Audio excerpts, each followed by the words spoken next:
Hi மக்களே, இங்கே சுவையான மீன் குழம்பு பார்க்கலாம் வாங்க. தேவையான அளவு எண்ணெய் ஊற்றணும். எண்ணெய் ஊற்று வெங்காயம் பொன்னிறம் வதக்கின பிறகு தக்காளி வெங்காயம் சேர்த்த பிறகு புளி கரைச்சல் சேர்த்து கொதிக்க வைக்கணும். நல்லா பொன்னிறமாக வதக்கணும்.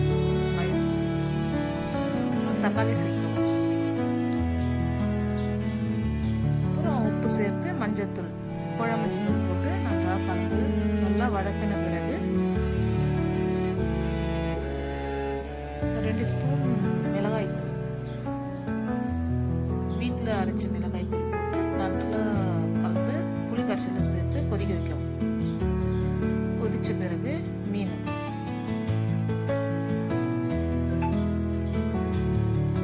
நன்று போட்டு கொதிக்க விட்டு சுவையான மீன் குழம்பு ரெடியாக இருக்கும். ஆமாம் மக்கள், சுவையான மீன் குழம்பு ரெடி ஆகிவிட்டது. வளர்ப்பு கண்டுன்னு சொல்லுவாங்க ஃப்ரெண்ட்ஸ், இந்த மீன் பேர். டேஸ்ட்டாக ருசியாக இருந்த மீன் குழம்பு.